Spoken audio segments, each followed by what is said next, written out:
할렐루야. 여러분, 여러 가지 어려운 환경 속에서도 여건 속에서 이렇게 82회 전국 교육자 학부모 학예 수련회 참석해 주신 것을 정말 감사드립니다. 코로나 팬데믹으로 2년 반 동안 박혀있던 예배가 이렇게 바울성전에서 같이 대면 예배를 드릴 수 있다는 것에 너무 감사드립니다. 아직까지 또 코로나 확산으로 좀 어려운 점은 있지만 저희 열심히 기도했습니다. 이 바울성전에 하나님의 성령에 임재하셔서 정말 이 우리 기도회를 통해서 우리가 성령에 완전히 불가마가 되어서 이 나라를 변화시키고 이 사회를 변화시키고 학교를 변화시키는 저희가 도구되게 해달라고 열심히 기도했습니다. 저희 40일 금식기도, 그 다음에 또 작정기도 열심히 기도해서 우리가 수련회를 준비했습니다. 아마 이 수련회를 통해서 많은 역사가 일어나고 영성이 회복되고 놀라운 기적이 일어날 것을 믿습니다. 여러분, 우리 이틀 동안 많은 준비를 했습니다. 훌륭한 강사님들 모셨습니다. 여러분 이틀 동안 잘 참석하셔서 매 시간마다 은혜 받으시고 그 말씀을 완전히 자기 것으로 만들어서 더 많은 역사와 기적이 일어날 것을 믿습니다. 여러분 감사합니다. 이제 우리가 첫 시간을 시작하겠습니다. 사도신경으로 다 같이 예배드리겠습니다. 전능하사 천지를 만드신 하나님 아버지를 믿사오며 그 외아들 우리 주 예수 그리스도를 믿사오니 이는 성령으로 잉태하사 동정녀 마리아에게 나시고 본디오 빌라도에게 고난을 받으사 십자가에 못 박혀 죽으시고 장사한 지 사흘 만에 죽은 자 가운데서 다시 살아나시며 하늘에 오르사 전능하신 하나님 우편에 앉아 계시다가 저리로서 산 자와 죽은 자를 심판하러 오시리라. 성령을 믿사오며 거룩한 공예와 성도가 서로 교통하는 것과 죄를 사하여 주시는 것과 몸이 다시 사는 것과 영원히 사는 것을 믿사옵나이다. 아멘. 찬송가 540장 하겠습니다.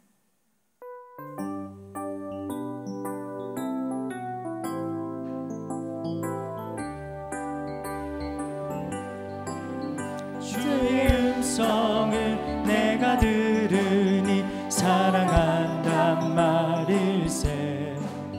믿는 마음으로 주께 가오니 나를 영접하소서.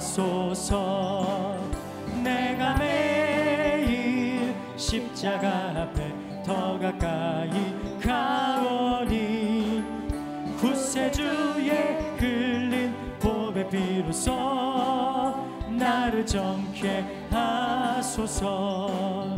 주여 넓으신 은혜 베푸사 나를 받아주시고 나의 품은 뜻 주의 뜻같이 되게 하여 주소서. 내가 매일 십자가 앞에 더 가까이 가오니 구세주의 흘린 보배 피로써 나를 정케 하소서. 주의 보좌로 나아갈 때에 어찌하니 기쁠까. 주의 얼굴을 항상 배우니 더욱 친근합니다. 내가 매일 십자가 앞에 더 가까이 가오니 구세주의 흘린 보배 피로써 나를 정케 하소서. 우리 구주의 넓은 사랑을 증량할 자 없으며 주가 주시는 참된 기쁨도 헤아릴 수 없도다. 내가 매일 십자가 앞에 더 가까이 가오니 구세주의 흘린 보배 피로써 나를 정케 하소서. 아멘.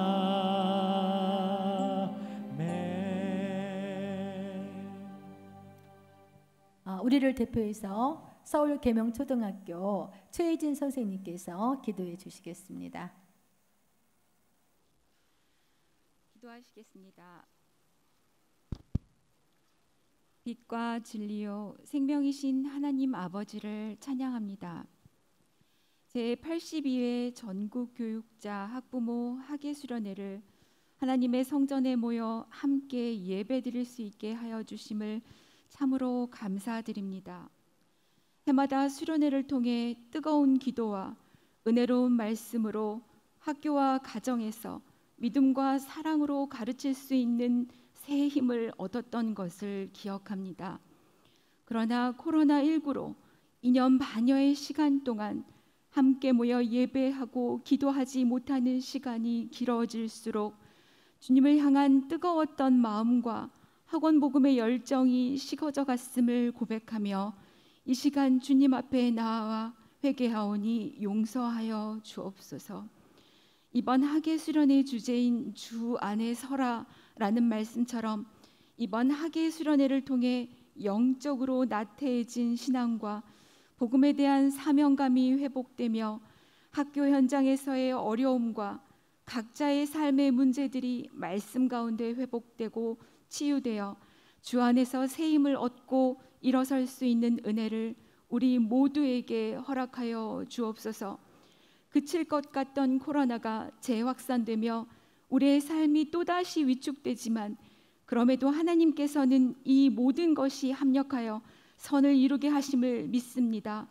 어떠한 환경 속에서도 하나님께 감사로 나아가게 하시고 주님의 일하심을 기대하며 주님의 때를 인내하며 기다릴 수 있는 저희들이 되기를 원합니다. 지치고 상한 마음들이 회복되어 다시금 힘있게 일어나게 하여 주시고 세상 속에서 소금과 빛의 역할을 충실히 감당하는 선생님들과 학부모님이 되게 하여 주소서. 하나님 아버지, 우리나라를 위하여 간구합니다. 대통령을 비롯하여 모든 위정자와 국민들이 세상의 방식과 가치관이 아닌 하나님 나라와 하나님 뜻을 구하며 살게 하여 주시고 이기적인 욕망과 죄악 가운데 사로잡히지 아니하고 서로 사랑하며 하나님의 선을 베푸는 나라가 되게 하옵소서. 코로나가 속히 물러나 정상적인 생활을 할 수 있도록 주님 인도하여 주시고 우리나라가 다시 한번 영적으로 성장하고 부흥할 수 있도록 은혜 내려 주옵소서. 개회 예배 첫 번째 특강으로 강남 비전교회 담임 목사님이신 한재용 목사님을 귀한 하나님의 전에 세워주심을 참으로 감사드립니다. 하늘의 신령한 말씀을 전하실 때 성령의 능력을 더하여 주시고 주님 안에 다시 서기를 원하며 갈급한 심령으로 주님 앞에 나아오는 선생님들과 학부모님들께 충만한 은혜를 내려 주시옵소서. 수련회 준비를 위해 오랜 시간 기도하여 주시고 준비해 주신 교육자 선교회 목사님과 회장, 부회장님, 임원진분들, 찬양으로 안내자로 방송실로 봉사하며 섬기는 이들의 모든 수고와 노고를 기억하여 주사 하는 일과 가정에 복의 복을 더하여 주옵소서. 예배 가운데 우리의 심령이 온전히 회복되고 은혜를 받아 우리의 귀한 자녀들을 기도와 말씀으로 잘 양육하여 복음의 일꾼으로 선한 영향력을 끼치는 삶을 사는 인재들로 성장하게 하옵소서. 수련회 마치는 시간까지 함께하여 주시고 우리가 드리는 모든 예배와 찬양과 기도를 주님 기뻐 받아주시고 하나님께 영광 돌리는 시간 되게 하여 주소서. 이 모든 말씀 예수님의 이름으로 기도드립니다. 아멘.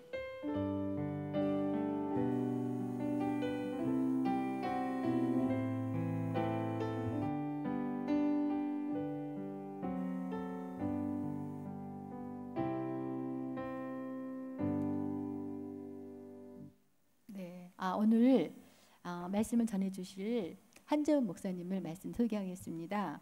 한재웅 목사님은 성균관대학교 경제통계학교를 졸업하시고 철학과를 같이 복수 전공을 하셨습니다. 그리고 또 미국 남친네 신학대학교에서 구약학 박사학위를 수료하셨습니다. 지금 현재는 강남 비전교회 담임 목사님이십니다. 여러분들 아침에 극동방송 들을 때마다 인문학을 하나님께 많이 들어보셨죠. 너무나 감미로운 목소리로 항상 우리한테 아주 정말 많은 지식과 지혜를 주시는 목사님이신데요. 저서에는 인문학을 하나님께 1권, 2권, 3권에 나왔습니다. 그리고 아침에 인문학을 하나님께 화요일마다 나오시죠. 항상 방송 정기적으로 방송하고 있고요. 또 여러분 국민일보 보시죠.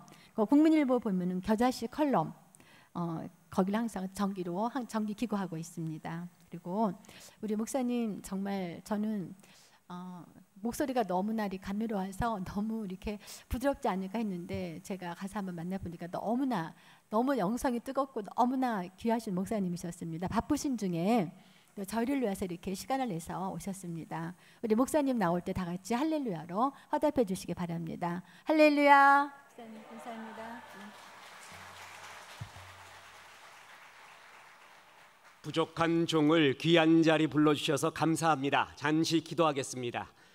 하늘을 나는 새 한 마리도 하나님의 허락 없이는 떨어지는 법이 없다 말씀하신 아버지, 시장에서 하찮게 덤으로 팔고 사는 참새 한 마리도 하나님의 허락 없이는 팔 수도 살 수도 없다고 말씀하시는 아버지, 우리가 이 땅에 태어나고 예수 믿게 되고 귀한 사역을 하게 된, 그리고 여기까지 인도하신 것이 우연이 아니라 만세 전부터 예비하신 주의 섭리인 것을 인하여 감사합니다.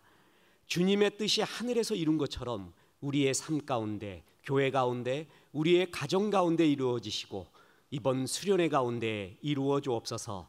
예수님의 이름으로 기도했습니다. 아멘. 부족한 종을 귀한 자리에 불러주셔서 진심으로 감사합니다. 우리 순복음교회 자랑스럽습니다. 기도와 순수, 순복음교회 생각하면 늘 떠오르는 것이 바로 그 단어입니다. 이 땅에 기도로, 그 일꾼으로 이 땅을 세워갔고 이 땅의 교회들을 중보했던 귀한 분들, 그리고 순수 열정을 가지고 계신 분들, 귀한 자리, 수련회에 은혜 많이 받아서 하나님의 영광과 은혜가 충만하기를 주 예수의 이름으로 축원합니다. 세상 사람들은 부자라고 하면은 혼자 5,000명분을 다 먹는 거를 부자라고 합니다. 그런데 하늘나라의 부자는 나 혼자 5,000명 거를 다 먹은 것이 아니라 내가 5,000명을 먹일 때, 5만 명을 먹일 때 그것을 부자라고 말합니다. 교사는 5,000명, 5만 명을 먹일 수 있는 귀한 자리에 있습니다. 참 귀하신 분들입니다. 이분들이 은혜를 받아야 충만하게 하나님의 영으로 충만해야 많은 영혼들을 주께로 이끌 수가 있습니다. 교사들, 학부모들, 또한 성도님들 수련의 은혜 받기를 주 예수의 이름으로 축원합니다. 자, 우리 옆에 사람과 인사하겠습니다. 주의 사랑으로 사랑합니다. 이게 70년대부터 이어 내려오는 인사법입니다. 그죠? 세상 굉장히 달라졌습니다. 세상이 달라졌다는 것을 많이 알아야 됩니다. 그게 인문학이에요. 땅의 이야기, 세상의 이야기, 지금 우리의 이야기가 인문학인데 인문학을 모르면 하늘의 복음을 효과적으로 전할 수가 없습니다. 땅의 이야기를 알아야 효과적으로 전할 수가 있고 승리할 수도 있는 여건입니다. 이제 인사도 조금 달라져야 됩니다. 우리 신식 인사 한번 해보겠습니다. 아름다운 것이 죄라면, 자, 옆에 사람한테 인사하세요. 아름다운 것이 죄라면 당신은 사형감입니다. 지금 사형당할 사람 많아요? 이 교회의 하나님의 일은요, 거의 여성들, 여자 성도들에 의해서 많이 이루어집니다. 성경에 보면은 남자는 여자의 머리라고 했죠. 머리 아무 소용이 없습니다. 왜냐하면 여자는 모가지예요. 머리는 모가지가 가자는 대로 다 갑니다. 여성분들이 얼마나 소중한지 모르고 어느 교회나 어느 공동체나 어딜 봐도 여자들이 하나님의 역사를 많이 이루는 걸 봅니다. 우리 여성 성도님들 또 한번 축복하겠습니다. 당신이 화장하면 낭비입니다. 좋게 들었어요? 나쁘게 들었어요? 아무리 피어리스 주다낙 아무리 발라도 옛날 화장품 이름입니다. 은혜 받고 난 다음에 환한 얼굴하고는 비교 불가입니다. 얼굴이 아무리 이쁜 여자가 강남에 막 다녀도요, 은혜 받아서 내적으로 충만한 그 얼굴과는 비교할 수 없습니다. 그 사람 화장하면 낭비입니다. 그 정도로 주의 은혜로 빛나는 얼굴 되셔서 그 얼굴로 예수 살아있는 것을 잘 증거해야 됩니다. 백문일답이라는 말이 있습니다. 100가지 질문에 한 가지 대답이라는 뜻이죠. 세상에는 100가지 질문이 아니라 1000가지, 10,000가지 질문이 있습니다. 그리고 우리가 앉으면은 5만 가지 생각이 난다고 하죠. 5만 가지 생각, 100가지 질문, 1000가지 질문에 답이 하나 있습니다. 그게 바로 예수입니다. 예수가 모든 문제와 질문의 답입니다. 사람마다 다 문제가 달라요. 해결해야 될 그러한 문제도 다 다릅니다. 그런데 예수로 충만하잖아요. 예수의 은혜로 충만하면 그 모든 것이 다 답이 됩니다. 그래서 수련회 때, 집회 때, 예배 때마다 예수의 영으로 충만한 게 얼마나 중요한지 모릅니다. 그리고 또 한 가지 있습니다. 산소 마스크 이론이라는 것이 있습니다. 비행기 타고 가다 보면은요, 비행기에서 기우뚱하거나 위기 상황이 떨어져요. 저는 한 번도 경험하지 못했는데 아마 경험한 분이 있을지도 모르겠습니다. 그러면 떨어지는 게 있어요. 위에서 뭐가 떨어져요? 산소 마스크예요. 산소 마스크가 떨어지면 질문 하나 하겠습니다. 건장한 내가 있고요, 아내가 있어요. 그리고 어머니, 아버지, 할아버지, 할머니가 있어요. 그리고 아이들이 있어요. 그 산소 마스크 떨어지면 누구 제일 먼저 쓰여드리겠습니까? 아이들이요? 어머니, 아버지, 할머니, 할아버지요? 아닙니다. 내가 먼저 써야 됩니다. 왜 그런 줄 아세요? 건장한 내가 써야지 할머니, 할아버지에게도 어린 아이에게도 씌워줄 수가 있는 거예요. 만약에 할머니, 할아버지한테 씌워줬어요. 이 노인네들이 뭘 해요? 너무 연로하셔갖고 아무것도 할 게 없어요. 많이 할 수가 없어요. 그 위기 상황에서 당신들만 살 수 있어요. 다른 사람 다 죽을 수가 있습니다. 근데 건장한 내가 쓰잖아요. 그러면은 할머니, 할아버지에게도, 그리고 아내에게도, 자녀에게도 씌워줄 수가 있어요. 그래서 산소 마스크 이론이라는 건 뭐냐면 내가 먼저 은혜 받아야 된다는 거예요. 이 세상의 모든 답은 예수에 있습니다. 그리고 그 예수의 은혜를 누가 받아야 되냐면 내가 받아야 돼요. 내가 먼저 은혜를 받아야 내 가정도, 내 학교도, 내 제자들도, 내 직장도 다 은혜를 끼칠 수가 있는 거예요.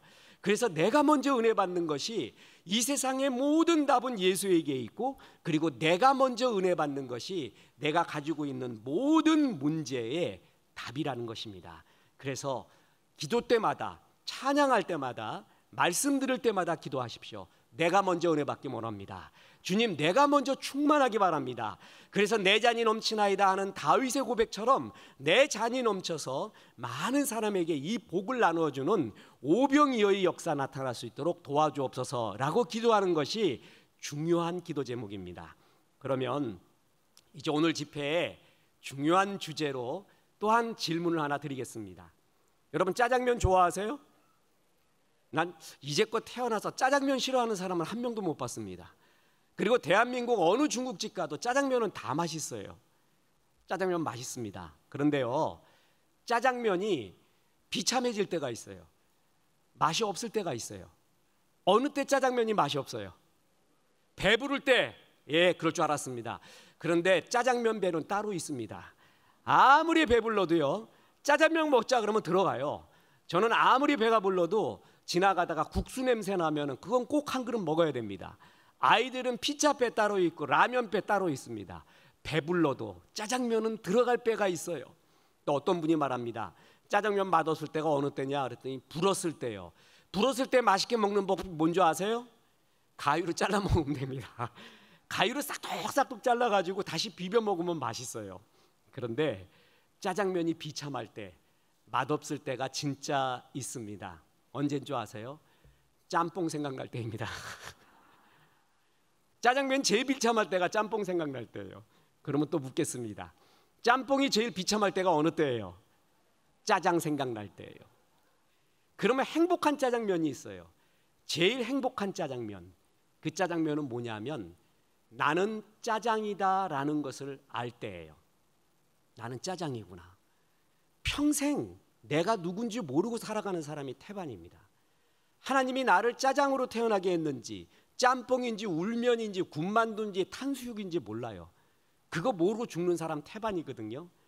행복한 짜장면은 첫째, 나는 짜장이다. 자, 묻겠습니다. 짜장면이기 때문에 무슨 맛을 내야 돼요? 그렇지요, 짜장 맛을 내는 거예요. 나는 짬뽕 맛을 낼 수가 없어요. 왜요? 나는 뭐니까? 짜장이니까. 그렇게 어렵지 않아요. 저는 어려운 질문 안 합니다. 짜장이니까 그래요. 그죠? 나는 짜장면이다. 존재의 선언. 나는 짜장 맛을 위해 태어났다. 나의 사명. 내 맛은 최고다. 나의 프라이드. 이게 신앙입니다. 이게 승리하는 신앙이고, 이것이 있을 때 인생을 불꽃처럼 타오르게 살 수가 있습니다. 오늘 그 말씀을 에베소서 2장 10절을 통해서 드리려고 하는 겁니다. 먼저 또 묻겠습니다. 이 세상에서 기쁨이 크게 세 가지가 있습니다. 크게 무슨 기쁨이 있냐면, 첫째는 소유의 기쁨이에요. 돈 있는 거, 많은 것을 소유하는 거. 둘째는 체험 성취의 기쁨이라는 것이 있습니다. 세 번째는 존재의 기쁨이라는 것이 있습니다. 그 중에 제일은 존재의 기쁨입니다. 먼저 소유의 기쁨 보세요. 여러분, 소유가 많은 것 좋습니다. 여러분, 돈이 좋아요, 안 좋아요? 그렇죠. 솔직해서 좋아요. 아멘이라는 것이 진실이란 말이거든요.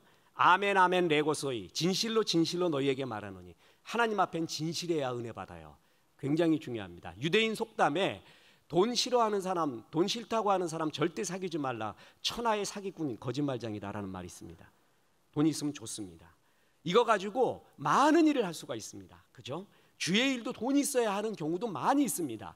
전도 선교 구제도 돈이 있어야 되고, 여러 안전적인 것도 돈이 있어야 돼요. 소유의 기쁨 큽니다. 그래서 사람들은 이 소유를 얻기 위하여 광분하며 살고 있을 정도로 소유의 기쁨은 꽤 괜찮습니다. 그런데 그 소유의 기쁨보다 더 큰 기쁨이 뭐냐 하면 체험 성취의 기쁨이라는 것입니다. 내가 뭘 체험했어요. 아름다운 체험. 그리고 어려운 어떤 일을 이루어내는 성취의 기쁨이 있어요. 체험 성취의 기쁨이 있는 사람은 소유의 기쁨이 있는 사람보다 훨씬 큰 기쁨을 갖고 있습니다. 미당 서정주라고 아세요? 미당 서정주의 시 중에 이런 것이 있습니다. 나를 키운 것은 팔하리 바람이다. 대가는 한 줄로 사람을 잡습니다. 나를 키운 건 팔하리 바람이다. 그대 팔알의 바람을 마저 봤는가? 그때의 느낌을 아는가? 그 바람이 부는 그 자리에 한번 서 있어 봤는가? 나를 키운 건 팔알이 바람이다. 무슨 꽃으로 문지른 가슴이기에 이토록 시리단 말인가? 그 시린 꽃을 한번 경험해 봤는가? 그 꽃으로 가슴을 한번 문질러 봤는가? 이런 경험과 체험이 그대에게 있는가? 어려운 교회, 어려운 공장 회사, 어려운 가정을 내 기도로 눈물로 다시 한번 일으키는 그 성취의 기쁨을 그대는 아는가? 이런 체험 성취의 기쁨이 있는 사람 앞에서는 소유의 기쁨이 있는 사람이 아주 초라합니다. 그렇죠? 그런데 이거보다 더 큰 기쁨이 있습니다. 그게 바로 존재의 기쁨이라는 것입니다. 존재의 기쁨은 뭐냐면 나는 누구이며 어디서 와서 어디로 가는지, 나는 왜 태어났는지에 대한 답을 가지고 있는 기쁨이에요. 그리고 그 길을 가는 기쁨, 이게 존재의 기쁨입니다. 그 중에 제일은 존재의 기쁨입니다. 자, 여러분, 이제 인생을 먹고 삶을 먹고 인생의 경륜도 있으신 분들은 또 이 질문 드리면 금방 알 겁니다. 이병철 고 삼성그룹 창업주의 별명이 뭔지 아세요? 혹시 아세요? 별명? 예, 쑥스럽지만 한 분이 대답합니다. 돈병철입니다. 왜? 그렇게 돈이 많은 거예요. 그죠? 소유가 많았어요. 그런데 이분은 소유한 기쁨보다 더 큰 게 체험 성취의 기쁨이에요. 그 유명한 도쿄 선언에서 이제 앞으로 S기업 삼성그룹은 반도체에 투자를 한다라는 선언을 합니다. 그때 모든 사장단이 다 반대합니다. 회장님, 그거 안 됩니다. 그거 했다가 우리 망합니다. 정신 차리십시오. 그리고 전 세계의 경제인이 웃었습니다. 삼성이 반도체 손댄다고? 해봐, 한번 잘 되나? 그런데 회장의 직권으로 그것을 실시합니다. 집중 투자를 합니다. 저희 교회 집사님 중에 그 자리에 계셨던 분이 있어요. 목사님 맞대요. 그리고 엄청난 집중을 했대요. 선택과 집중이거든요, 인생은. 근데 집중보다 더 중요한 건 선택이에요. 선택 때 피가 마릅니다. 올바른 걸 선택해야 되거든요. 그 선택을 하고 집중을 해서 오늘날 우리가 국가 경제 또한 대기업의 최고는 지금 앞으로의 모든 전쟁은 반도체 전쟁입니다. 미국과 중국의 경쟁도 결국은 반도체 경쟁이거든요. 반도체 대학, 대학원, 전문학교 다 세운다는 거 아닙니까? 여기에 국가의 핵심 역량이 달달려 있습니다. 그걸 선택해서 집중한, 얼마나 프라이드 있겠어요. 선견지병이 있잖아요. 그래서 체험 성취의 기쁨, 이병철 씨가 소유한 돈보다도 내가 체험했고 성취한 것이 더 큰 기쁨일 거예요. 그런데 왜 이야기를 하느냐? 한 가지가 더 있습니다. 그분이 암에 걸려 죽습니다. 돌아가시기 전에 카톨릭 사제에게 24가지의 질문을 던집니다. 그게 요즘 책자로도 나오고 그랬잖아요. 저희 교회에 전도 소책자를 여러 개, 한 10개를 만들었습니다. 그 중에 제일 효과적이었고 제일 예수를 영접 많이 했고 제일 많이 은혜의 간증이 들어오는 게 고 이병철 삼성그룹 회장의 24가지의 질문에 대한 답변을 쓴 소책자였어요. 지금 개정판을 우리 또 찍어냈습니다. 전국 교도소, 전국 군경 선교회, 그리고 군인들 이런 데가 다 했어요. 엄청난 간증이 들어왔습니다. 깜짝 놀랄 만한 사람한테도 감증이 와요. 그렇게 이병철 씨가 24가지 질문을 던집니다. 근데 그 질문에 뭐가 있는 줄 아십니까? 우리가 어떻게 돈 벌었는지 아십니까? 돈이 뭔지 아십니까? 성공이 뭔지 아십니까? 이런 거 하나도 없어요. 어떤 질문이냐 하면은 내가 누굽니까? 죽음은 천국이 정말 있습니까? 정말 하나님이 계십니까? 그런 질문이 24가지예요. 이병철 씨는 소유의 기쁨이 있었습니다. 체험 성취의 기쁨이 있었습니다. 존재의 기쁨이 없었던 겁니다. 내가 누군지 몰랐습니다. 어디서 와서 어디로 가는지를 몰랐습니다. 우리는 뭐가 기쁘냐 하면은 존재의 기쁨이 있습니다. 내가 누군지, 왜 태어났는지, 그리고 어디로 가는지 그에 대한 답, 그리고 그 길을 갖고 있는 프라이드, 이 존재의 기쁨이 이 세상의 기쁨 그 모든 것보다 최고의 기쁨입니다. 자, 물어보겠습니다. 여기 지금 투명한 물이 있습니다. 물컵에 여기다가 젓가락을 집어넣어봐요. 그럼 젓가락이 어떻게 보이죠? 휘어 보여요. 그죠? 지금 우리가 보는 거는요 거의 휘어진 걸 봅니다. 예를 들어 보겠습니다. 산은 산이죠. 물은 뭐예요? 물이죠. 사람은 사람이고 하나님은, 그렇죠. 뭐가 어려워? 그런데 우리는 산을 산처럼 안 봐요. 물을 물처럼 안 봐요. 사람도 사람처럼 안 보고 하나님도 하나님처럼 안 봐요. 더 쉽게 얘기할까요? 산도 돈으로 보이고 물도 돈으로 보여. 사람도 돈으로 보이고 심지어는 하나님도 돈으로 보여. 이 가운데요, 진짜를 보기 위해서는 이 젓가락을 어떻게 해야 돼요? 빼내야 돼요. 그죠? 빼내면은 젓가락의 진짜 모습이 보이죠? 올곧게 돼 있는 거. 그거를 가리켜 철학적으로 아르케, 원질, 본질이라고 말합니다. 인문학은 본질을 보고 싶어 하는 거예요. 진짜가 뭔가. 우리 전부 왜곡돼서 보고 있는데 진짜가 뭔가. 저 존재, 나라는 존재가 뭐야? 나라는 존재의 진짜를 보고 싶어 하는 거예요. 진짜 나, 그게 존재예요. 이 세상의 최고의 기쁨은 존재의 기쁨이에요. 내가 누군지 아는 사람이에요. 그리고 어디로 가야 되는지 아는 사람이에요. 이 사람이 최고의 기쁨이고 영광입니다.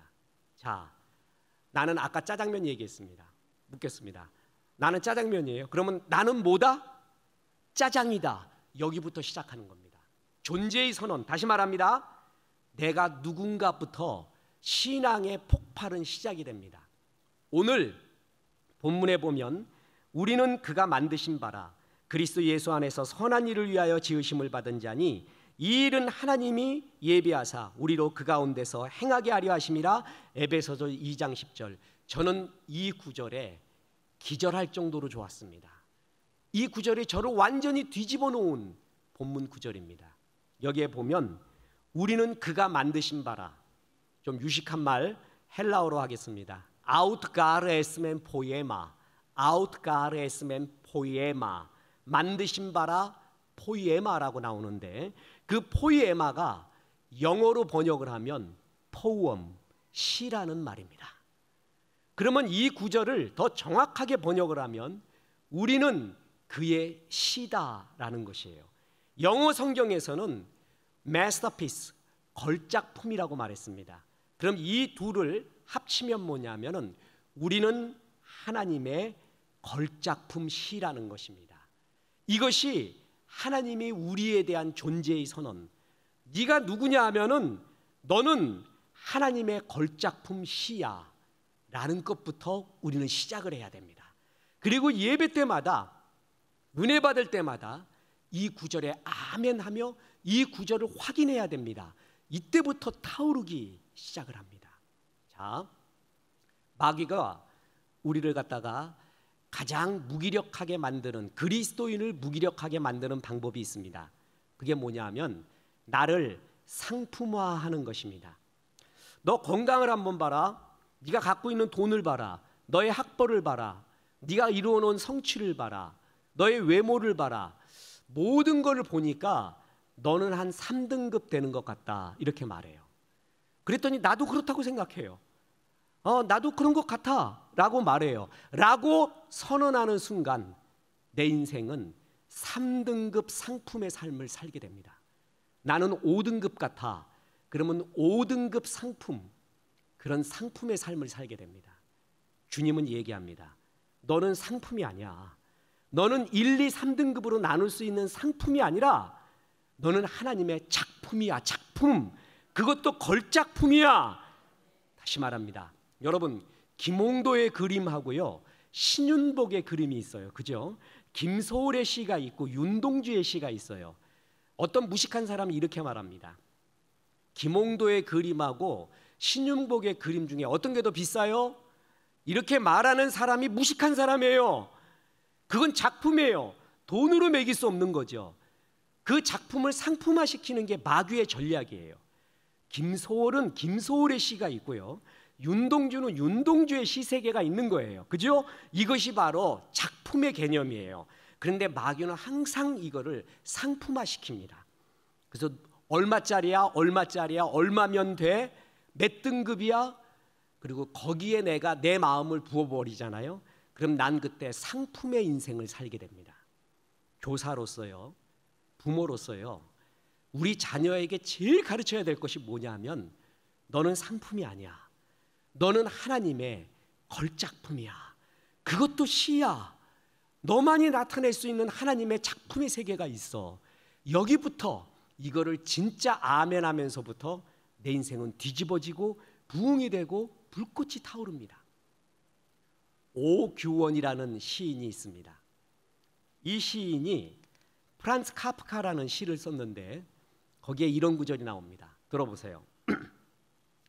샤를로 보들레로 800원, 칼 샌드베거 800원, 프란츠 카프카 800원, 이브 본누포아 1000원, 예리카종 1000원, 가스통 바슐라르 1200원, 이하버 하산 1200원, 제레미 리프킨 1200원, 위르겐 하버마스 1200원. 시를 공부하겠다는 미친 제자와 앉아 커피를 마신다. 제일 값싼 프란츠 카프카라는 시가 있어요. 사람 이름이 나왔거든요. 목사님 하나도 모르겠는데요. 몰라도 돼요. 이거 몰라도 신앙생활하고 생활하는데 아무 문제 없습니다. 시인, 미학자, 철학자, 유명한 사람 중에 하나예요.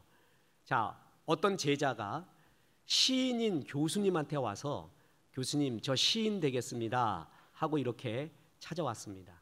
그랬더니 그 교수님이 아기야, 우리 먼저 커피나 먼저 한잔하자. 그리고 커피숍에 데리고 갔어요.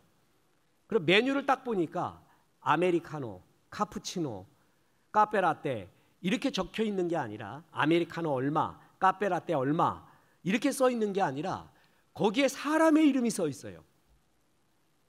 샤를로 보들레르는 800원, 칼 샌드베거는 800원, 프란츠 카프카는 800원 쭉 이렇게 사람의 이름이 써 있고 옆에 가격이 써 있어요. 그러면서 이 교수님이 제자에게 이렇게 말합니다. 자네 나 프란츠 카프카 좋아하는 거 알지? 예, 압니다. 저기 보면 프란츠 카프카가 얼마라고 써 있냐? 800원인데요. 프란츠 카프카가 800원이면 나는 얼마겠니? 그리고 아무 이름도 없는 너는 얼마겠니? 아니 카프카에다가 가격을 붙일 수가 있니? 모들레르에, 위르겐 하버마스에 가격을 붙일 수가 있니? 없는 거잖아.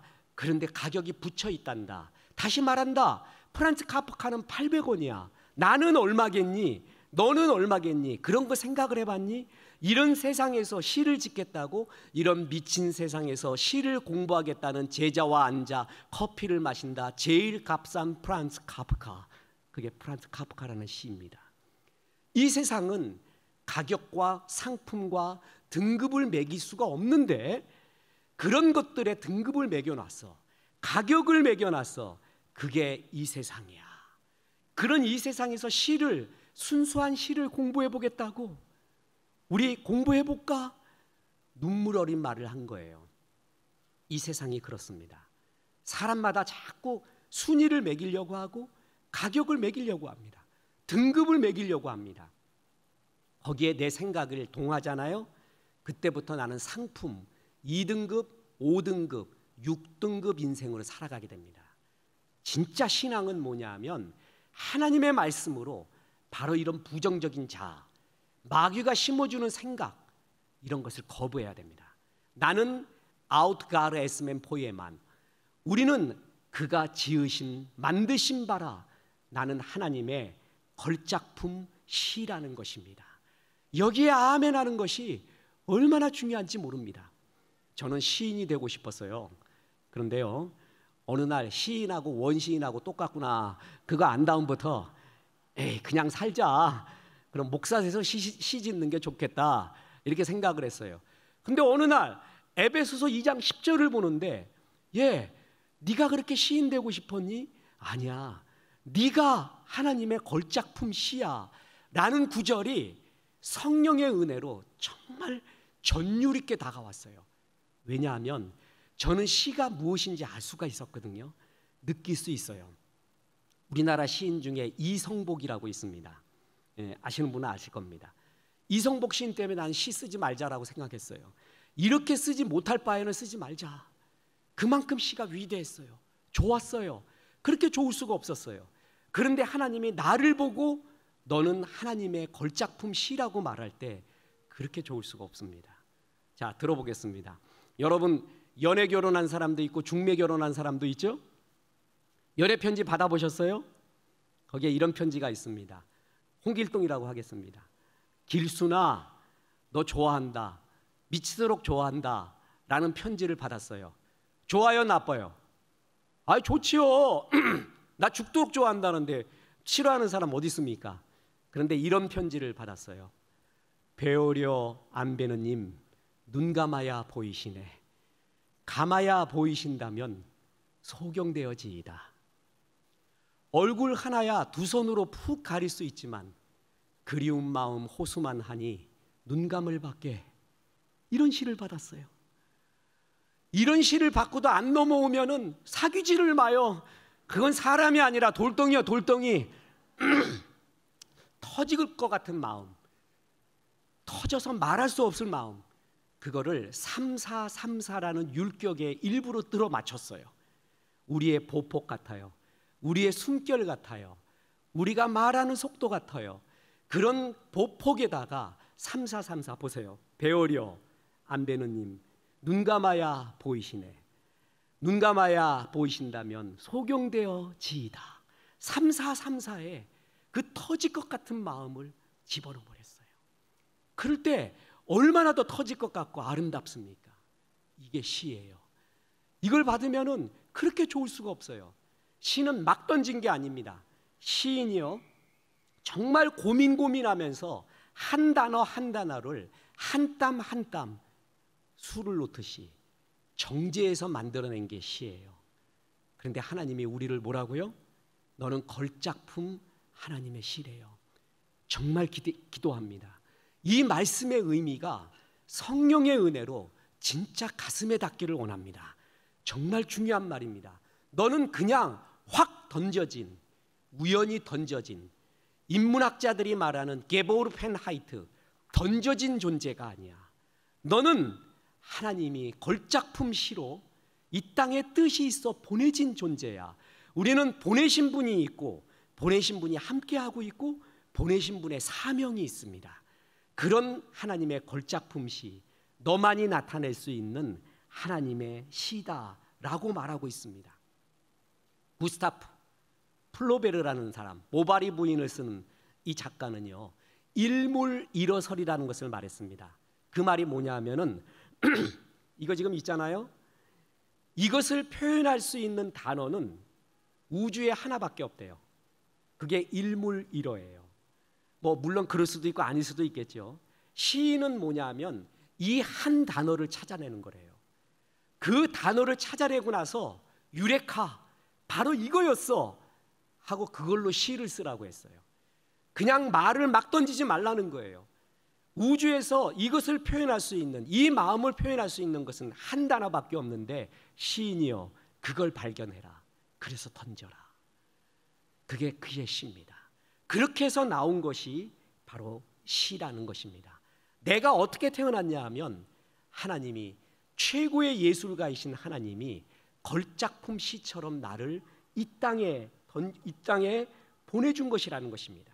이 땅에 역사한 것이라는 것입니다. 여러분, 우리나라 소설가 중에 김훈이라고 있습니다. 남한산성, 칼의 노래, 활의 노래, 공무도화가 우리나라 중견 작가로 아주 자리를 잘 차지한 분이 있는데, 이순신 장군의 이야기인 칼의 노래라는 중편 소설이 있습니다. 거기에 첫 문장이 뭐냐면은 버려진 섬마다 꽃이 피었다 이렇게 나와 있어요. 그런데 이 사람의 작가의 일화에 보면 너무나 웃깁니다. 버려진 섬마다 꽃이 피었다로 할까, 꽃은 피었다로 할까, 그거 갖고 3개월 고민했대요. 그리고 원고지 수없이 뜯어 고치면서 3개월 동안 고민해서 나중에 나온 게 뭐냐면 버려진 섬마다 꽃이 피었다로 결론 내렸습니다. 우리가 듣기에는 꽃은 피었다든 꽃이 피었다든 뭔 상관이야 이렇게 들을 수 있잖아요. 아니었어요. 이 기문의 특징은 뭐냐면 건조체예요. 수려한 문체를 쓰는 게 아니라 말을 아주 건조하게 하고 사실적, 직설적 묘사를 해요. 그리고 단문으로 써요. 그런데 그게 더 감동적이에요. 더 가슴을 쥐어짜요. 그게 그 사람의 세계거든요. 그래서 뭐냐면 버려진 섬마다 꽃은 피었다 그러니까 그 뒤에 생각이 뭐냐면 꽃은 피었으면은 안 핀 건 뭐야? 다른 건 못 피었어? 이런 말이 나오잖아요. 근데 버려진 섬마다 꽃이 피었다 그러면 그걸로 끝나요. 다른 생각이 없어요. 바로 그런 글을 쓰는 거예요. 그게 시예요. 하나님이 우리를 그냥 막 던지지 않았습니다. 꽃은 피었다, 꽃이 피었다냐? 널 이렇게 만들까? 저렇게 만들까? 주님은 고민하다가 지금 이렇게 만든 거예요. 저같이 만들고요, 여러분같이 만든 거예요. 그래서 이 땅에 하나님의 걸작품 시로 이 땅에 보내진 것입니다. 나는 누구냐? 나는 짜장이다. 나는 하나님의 작품이다. 나는 상품이 아니다.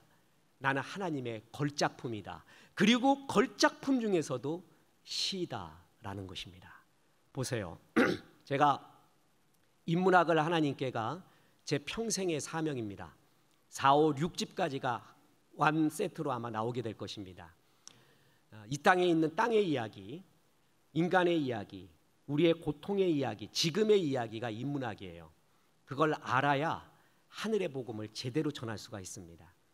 그 인문학자들 100명한테 인문학이 뭡니까? 그러면 100가지 대답이 나옵니다.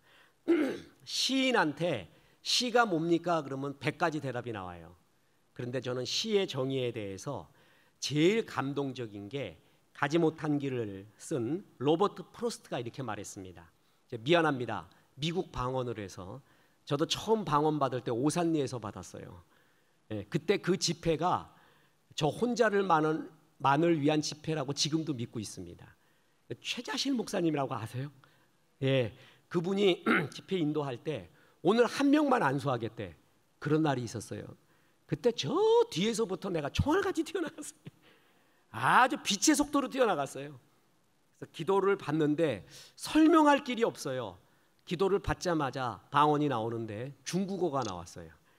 대개 처음 시작할 때 우다다다 따따따따부터 시작하는 경우도 있잖아요. 전 처음부터 유창한 중국어 방언이 나왔습니다. 고민했습니다.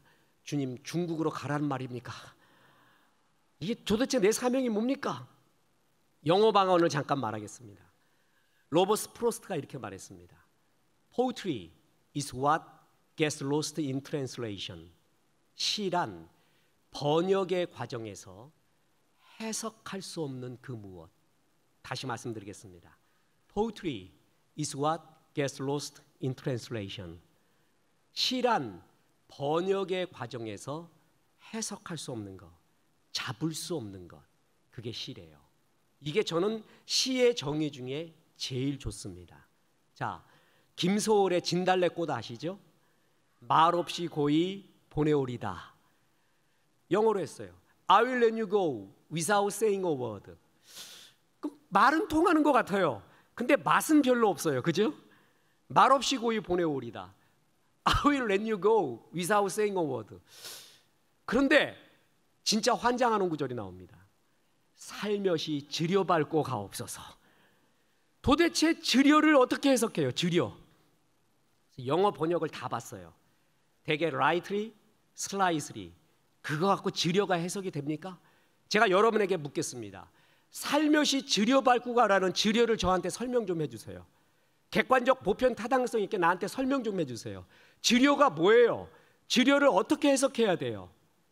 답을 말하겠습니다. 잡힐 수가 없어요. 그런데 알지요? 느끼지요? 시란 번역의 과정에서 잡을 수 없는, 해석할 수 없는 그 무엇, 그게 시예요. 잡을 수 없어요. 더 쉽게 이야기할까요? 너는 건강이 안 좋지? 너는 돈도 별로 없잖아. 너는 학벌도 그 모양이잖아. 너는 외모도 그렇잖아. 가지고 있는 땅이 있냐? 유산이 있냐? 네 백그라운드 봐. 그래서 너는 3등급이야 라고 쉽게 나를 잡을 수 없다라는 거예요. 나는 하나님의 걸작품 시예요. 나를 단순한 잣대 몇 가지로 잡을 수 있는, 해석할 수 있는 존재가 내가 아니라는 것입니다. 저는 이 구절 갖고 밤새 울었습니다. 제가 예수 믿을 때 중2 말 때 미국인 선교사가 인도하는 집회 때 예수 영접했거든요. 그때 밤새 울었어요. 하나님을 아버지라고 부르는 게 그렇게 좋아서 제 인생이 완전히 뒤집어졌습니다. 10월 달에 CTS에서 제 삶에 대한 간증이 내가 매일 기쁘게 나옵니다. 들어보세요. 그러면 그 구원 간증이 나옵니다. 그리고 그 다음에 주의 종 되고 난 다음에 하나님이 너를 하나님의 걸작품 시라고 말하는 이 구절이 의미가 다가왔을 때 그때 정말 미치도록 전율했습니다. 그리고 그날 밤도 밤새 울었습니다. 주님, 내가 상품처럼 살았습니다. 그렇게 안 살겠습니다. 하나님의 걸작품 시처럼 프라이드 있고 자부심 있고 멋지게 한 번밖에 없는 인생 살겠습니다. 너는 그런 걸로 잡을 수 없는 존재야. 몸이 아프다고? 괜찮아. 돈이 없다고? 괜찮아. 백그라운드가 없다고? 괜찮아. 그래서 네가 3등급, 5등급 아니야.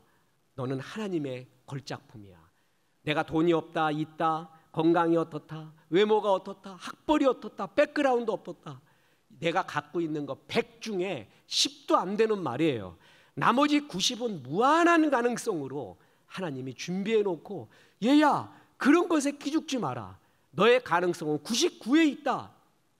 나머지 가능성, 99의 가능성을 지금 보이는 초라한 모습 때문에 죽여서는 절대 안 됩니다. 악한 마귀가 그걸 노리고 있어요.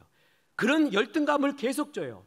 너는 몇 등급 상품이야, 몇 등급 상품이야. 여기에 내 자아가, 생각이 동의하잖아요. 그때부터 내 인생은 추락하기 시작합니다. 하나님 말씀에 동의를 해야 됩니다. 주님 말씀에 우리는 그가 만드신 바라, 우리는 하나님의 걸작품 시라. 그렇구나, 아멘, 이것을 믿습니다. 그렇습니다. 이것이 바로 하나님의 은혜고, 말씀이 다가올 때 하나님의 존재. 나는 짜장이에요. 나는 하나님의 걸작품 시예요. 보십시오. 아우슈비츠 수용소 아시죠? 어떻게 생사람을 600만 명이나 죽일 수가 있을까요? 이건 그냥 사람의 짓이 아니라 악한 마귀가 한 겁니다.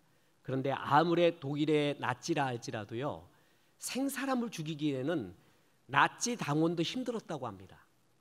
그래서 그들을 죽일 수 있는 방법을, 고차원의 심리적인 방법을 고안해냈습니다. 그게 뭔지 아세요? 사람들에게 아우슈비츠 수용소에 화장실을 2개밖에 안 만들었대요. 그러니까 그 많은 사람이 용변을 봐야 되는데 줄 서서 거기서 기다릴 수가 없어서 막사 주변이 오물로 뒤엉킨 때가 되게 많았습니다. 냄새가 나고 사람이 짐승이 되는 거예요. 그래서 아우슈비츠에서 나치가 사람을 죽일 때 나는 사람을 죽이는 게 아니라 짐승을 죽인다. 봐라, 니네 짐승이잖아. 짐승화 시켜서 죽여요. 그러면 쉽게 죽일 수가 있었다는 거예요. 그 가운데 살아난 사람의 간증 보세요. 하루에 커피 반 컵, 물 한 잔을 아껴서 그거를 안 먹고 있다가 그거 갖고 세수를 한다고 합니다. 깨진 유리 조각으로 면도를 해요. 그리고 나치당원 앞에 씁니다. 너희들은 우리를 짐승처럼 만들려고 했지만 나는 하나님의 사람이다, 걸작품이다 라는 것을 눈으로 보여준 거예요. 그때는 쉽게 나치가 죽이지 못했습니다. 제일 쉽게 죽는 사람이 누군지 아세요? 짐승처럼 된 사람이에요. 상품처럼 된 사람이에요. 나 5등급이야, 7등급이야 라고 믿고 있는 사람이에요. 마귀의 밥입니다. 가장 죽이기가 쉬워요. 네가 나를 그렇게 여기지만 나는 에베소서 2장 10절에 보면 하나님의 걸작품 시야, 건드리지 마라. 누가 뭐래도 나는 하나님의 작품이야, 작품 중에서도 하나님의 걸작품 시야 라고 말해봐요. 그럴 때 내 속으로 생각으로 들어오려는 마귀가 쑥 날아갑니다. 꼼짝을 못합니다. 바로 이런 존재의 선언, 아까 얘기했습니다. 소유의 기쁨, 체험 성취의 기쁨, 존재의 기쁨이 있는데 그 중에 제일이 뭐라고요? 존재의 기쁨이에요. 나의 존재가 하나님의 걸작품 시다. 이거를 아멘할 때부터 모든 불꽃이 타오르기 시작합니다. 2번째, 아까 짜장면이 행복할 때 뭐라 그랬죠? 나는 짜장이다. 나는 뭘 위해 태어났다? 짜장 맛을 위해 태어났다. 나는 뭐니까? 짜장이니까 짜장 맛을 위해 태어난 거예요.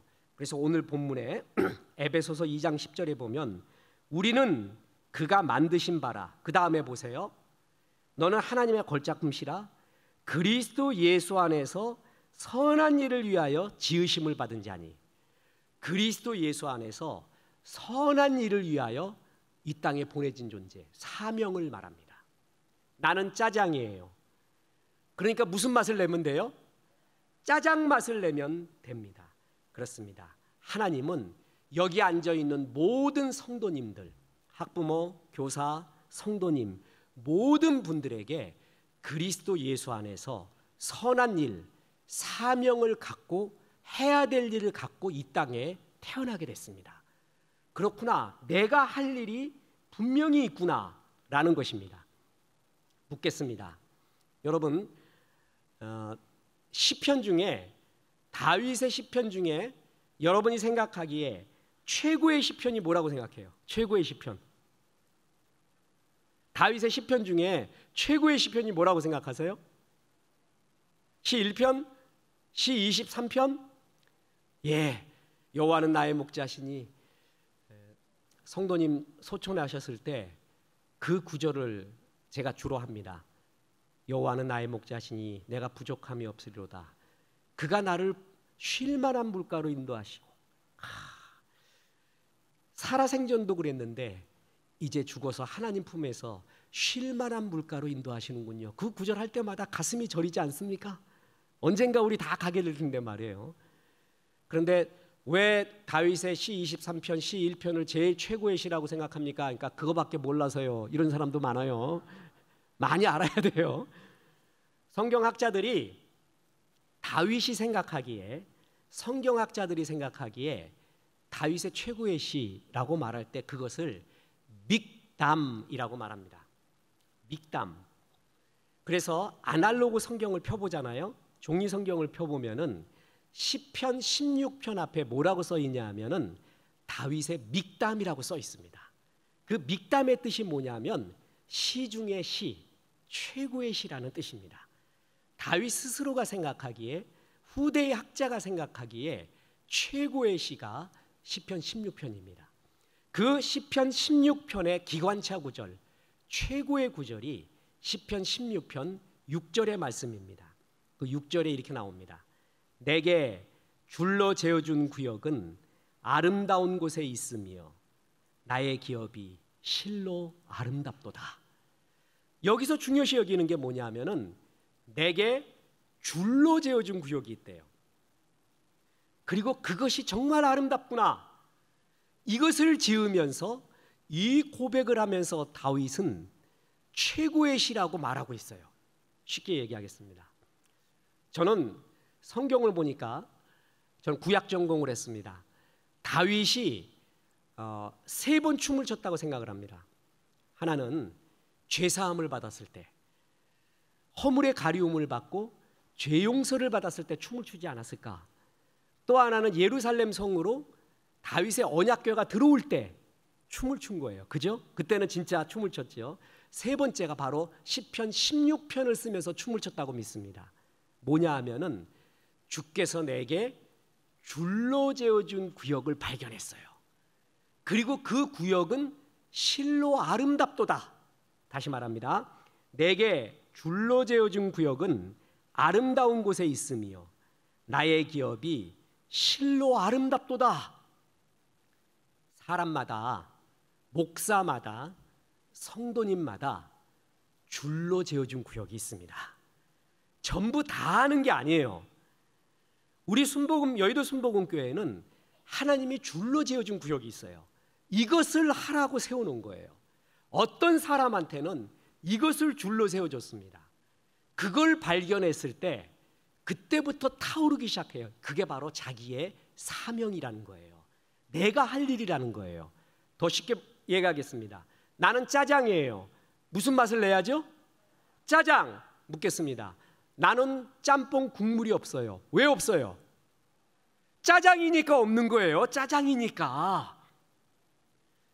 나는 짜장으로 태어났기 때문에 짬뽕 국물이 없는 거예요. 자, 보세요. 짜장면이 어느 날 짬뽕이 너무 부러웠어요. 보니까 이 날이 좀 축축하고 비 오는 날 짬뽕 국물 얼마나 맛있어요. 난 지금도 입에 침이 고이네. 그 얼큰한 거 먹으면 그냥 속이 다 내려가 버리잖아요. 짬뽕 국물 그렇게 좋잖아요. 그래서 짜장면이 짬뽕 국물이 너무나 부러워가지고 자기 짜장면에다가 짬뽕 국물을 부어버렸어. 그걸 뭐라 그래요? 짬짜면 아니에요. 그걸 개밥이라 그래요. 그건 개밥이요, 개밥. 하나님이 나를 짜장으로 만들었는데 내 스스로가 개밥 만드는 사람 되게 많습니다. 주님이 말합니다. 너를 짜장 인생으로 내가 보냈는데, 짜장면 인생으로 보냈는데 너는 왜 개밥 인생으로 살았니? 너를 원본으로 보냈는데 왜 복사본으로 살았니? 너는 짜장면이었어. 그래서 존재의 기쁨이 제일 먼저라는 거예요. 내가 누군가, 나는 짜장이라는 발견이 제일 중요하다는 거예요. 그러면 나는 뭐를 하면 돼요? 짜장 맛을 하면 되는 거예요. 짬뽕 부러워할 거 없어요. 왜냐하면 나는 짜장이기 때문에 짜장 맛을 내면 되는 것이에요. 나는 왜 국물이 없냐? 짜장면이기 때문에. 얼마나 좋습니까? 내게 줄로 재어준 구역은 아름다운 곳에 있으며, 그래 짬뽕아 너 참 국물 맛도 좋고 좋다, 인정한다. 그런데 내 맛도 좋다. 내게 줄로 재어준 구역은 아름다운 곳에 있으며. 다윗이 이것을 발견하고 춤을 췄습니다. 어느 랍비가 이제 하늘나라 가게 돼서 주님을 만났습니다. 그래서 주님한테 이렇게 말합니다. 주님 죄송합니다. 저는 출애굽했던 모세처럼, 다윗처럼, 아브라함처럼, 엘리야처럼 살지 못했습니다. 하나님 죄송합니다 라고 했더니 주님이 말합니다. 얘야, 내가 너를 보낸 거는 모세처럼, 아브라함처럼, 엘리야처럼, 다윗처럼 살라고 한 게 아니라 너처럼 살라고 한 거다. 너는 너처럼 살지 못하고 왔구나. 그게 제일 슬픈 것이다. 전 다윗이 아니에요. 엘리야도 아니에요. 나는 하나님이 지은 걸작품 나의 시가 있어요. 그걸 하고 주 앞에 가면 되는 것입니다. 나는 짜장면이에요. 그러면 무슨 맛을 내면 돼요? 짜장 맛을 내면 되는 거예요. 그렇지 짬뽕을 부러워할 거 전혀 없어요. 그 짬뽕은 짬뽕 맛을 내면 되는 거고, 탕수육은 탕수육 맛을 내면 되고, 나는 내 맛을 내면 되는 것이에요. 거기에 충성하다 가면 되는 거예요. 내게 줄로 재어준 구역이 있어요. 그리고 줄로 재어준 구역은 아름다워요. 주님이 축복한다는 거예요. 얘야, 저 사람은 짬뽕의 시를 짓고 왔구나. 너는 짜장면의 시를 짓고 왔고, 그것이 내가 너를 이 땅에 보낸 일이란다. 맞습니다. 우리는 그가 지으신 바 하나님의 걸작품입니다. 그리스도 예수 안에서 선한 일을 위해 지음받았습니다. 내게 줄로 재어준 구역이 있습니다.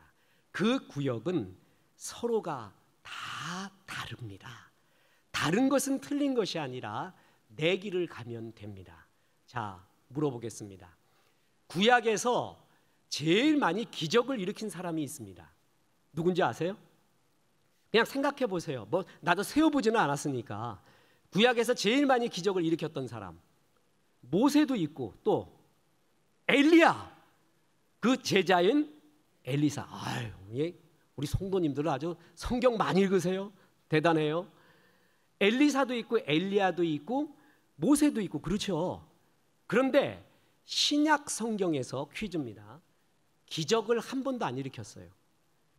그런데 사람들이 그 사람이 혹시 메시아인가 하고 착각할 정도로 그 사람을 따랐던 사람이 있습니다. 누군지 아세요? 세례 요한이에요. 제가 구절을 직접 읽어드리겠습니다.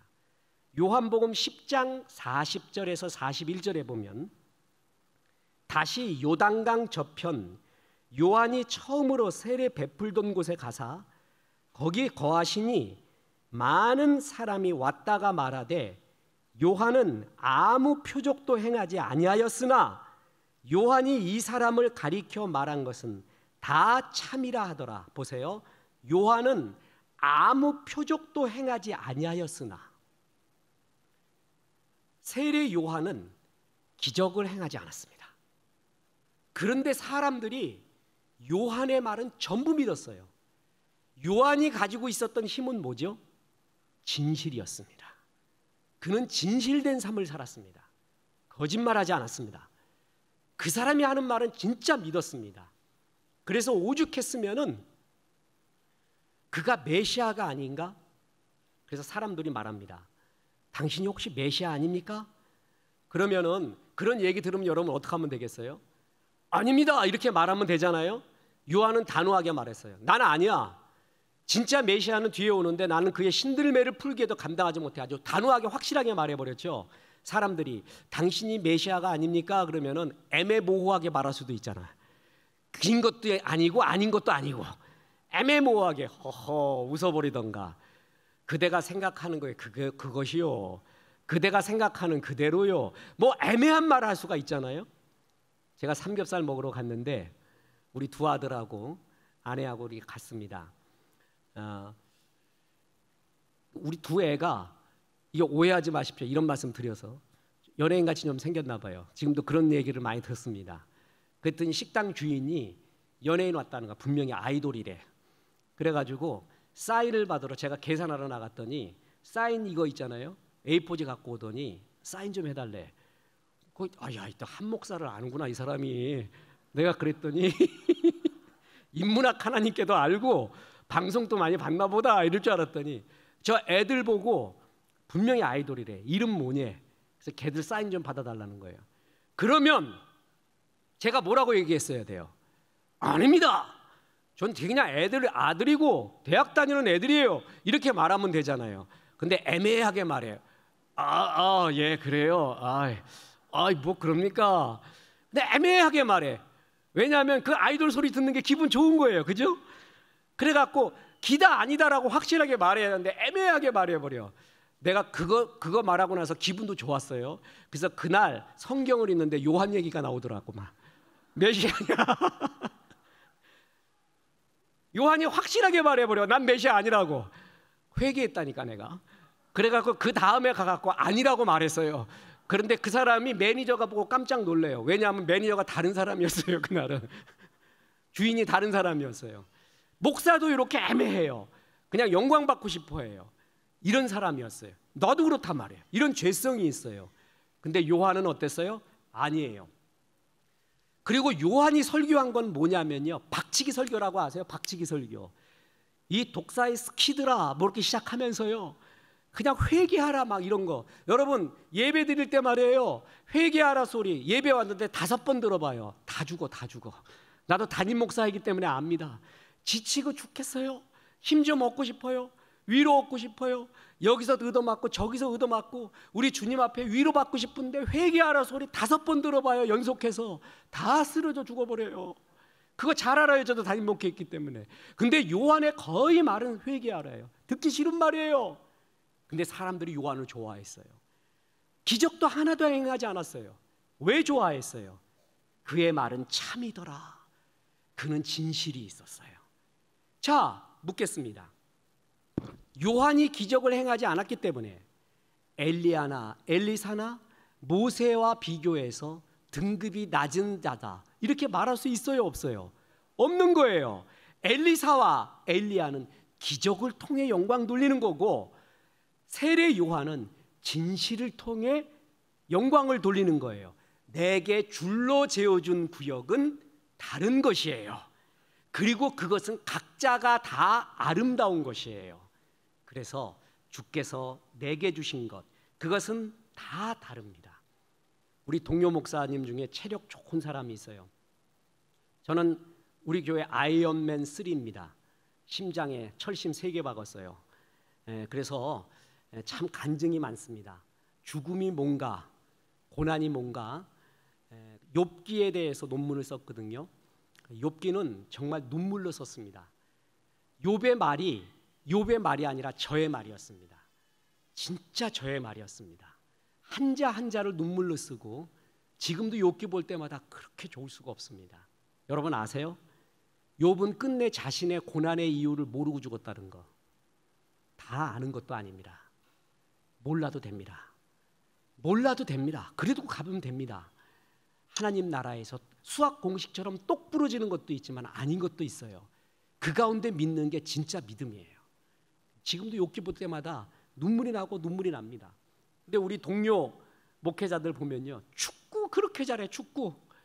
그래갖고 예배 끝나면 축구하러 가.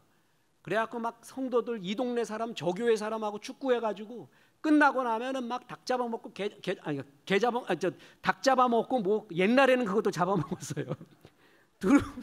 두릅 따러 가고, 그러고 난 다음에 목회해요. 저는 축구할 때 주전 멤버예요. 주전 멤버가 뭐냐면 주전자 들고 왔다 갔다 해요. 안 돼. 나 축구 뛰었다가 그 다음날 목회 끝나요. 못하겠어요. 부러워 죽겠어요. 근데 저는 매일, 이것도 오해하지 마십시오. 죄송합니다. 이런 말씀드려서. 책을 1.5권 읽습니다. 진짜 읽습니다. 책을 하루에 1.5권을 읽어요. 근데 나중에 읽는 법이 있습니다. 그리고 매일 경건 이메일을 2만 명에게 보내주고 CTS에 보내서 CTS에서 한 20만 명이 인문학 경건 큐티를 계속 보고 있습니다. 월요일부터 금요일까지 보냅니다. 겨자씨, 국민일보 겨자씨에 일주일에 하나 들어가죠. 그리고 인문학을 하나님께 일주일에 하나 하죠. 수요 예배, 금요 성경 아카데미, 주일 예배. 그러면 책 보고 성경만 보고 기도만 합니다. 어떤 목회자 보고 제가 하는 일을 하라고 하잖아요. 그 사람도 일주일이나 한 달 뒤에 소천할지 모릅니다. 내가 그분 하는 목회를 나보고 하라 그러잖아요. 그럼 나도 소천해요. 저는 이게 너무 좋아요. 그냥 계속 책 읽는 게 좋아요. 그리고 그거를 정리하고 인문학을 쓰고 인문학에 대한 성경적 해석을 하고 지금 시대를 분석하고 성경적으로 분석하고 이걸 써주고 글 내고, 책도 지금 낼 게 얼마나 많은지 몰라요. 계약된 게. 이게 그렇게 좋을 수가 없어요. 왜 좋은 줄 아세요? 내게 줄로 재워줬기 때문에 그래요. 이게 내 길이기 때문에 그래요. 나는 이게 내 짜장이에요. 저 목회자에게 가지고 있는 게 저한테 없어요. 근데 저한테는 이게 있어요. 그게 내게 줄로 재워준 구역이라는 거예요. 수련회를 하는데요, 엔지니어, 음악 엔지니어로 온 그런 청년이 하나 있었습니다. 찬양하는. 이 청년이 은혜를 받고 우리 교회 등록을 했어요. 그리고 잘 의뢰받고 있다가 나중에 뭐라 그랬냐면은 목사님 저 호주로 유학 갑니다 그래요. 그래서 뭐 하러 가냐 그러니까 재즈 전공하러 간대요.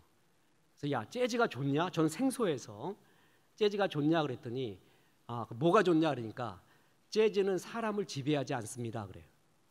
갑자기 듣는 순간에 뭔가 전율이 와요. 뭔가 엄청난 게 있을 것 같아요. 그래서 딱 붙잡았어요. 야 설명 좀 해봐라. 그랬더니 재즈는 사람의 말에 사람에게 배경이 되어주지 자기를 존중해달라고 하지 않는데요. 자긴 그게 그렇게 좋대요. 그래서 잘 들어보세요. 여러분 대화를 할 때요, 파티를 할 때요, 거의 재즈를 틀어놓습니다.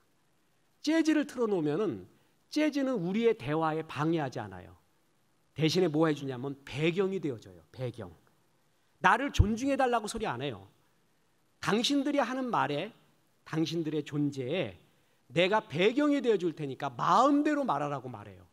그게 재즈의 역할이래요. 그러고 보니까 진짜 그래요. 그죠? 그래서 거의 모든 파트는 재즈가 훈련하게 됩니다. 여러분 베이토벤의 운명이라고 아세요? 다 알잖아요. 그 베이토벤의 운명이 제일 사람을 갖다가 가슴 뛰게 하고 쥐어짜는 게 뭐예요?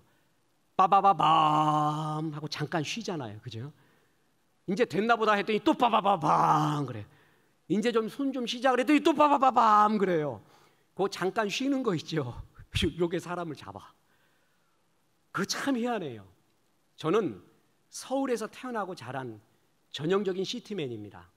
시골을 동경했고 그래서 항상 시골에서 방학 때 되면 살기도 했었어요. 군대를 양구를 갔습니다. 양구. 강원도 양구. 인제 가면 언제 오나 온통에서 못 살겠네. 그 양구 거기. 아시는 분 아들 군대 보낸 사람들 알죠? 거기서 산악초소에 근무를 쓰고 있는데 소쩍새가 오는 거예요. 소쩍새. 나는 저게 뭔지 몰랐어요. 그랬더니 옆에 있던 고참이 얘야 저게 소쩍새란다 그래. 저는 순간 머릿속에 소쩍새 그러면 우리 교사님들 많이 있으니까 옛날 입시인가 거기에 뭐 소쩍새의 비슷한 말 자귀, 두견 또 뭐 이렇게 비슷한 말 한 대여섯 개 있었잖아요. 그죠? 근데 이게 어떻게 오냐 하면은 소쩍쩍쩍 이래요. 그러니까 소쩍 이렇게 하지 않고 소쩍쩍쩍 하고 조금 쉬어. 그리고 소쩍쩍쩍 하고 조금 쉬어요. 그 쉬는 게 사람을 잡더라니까.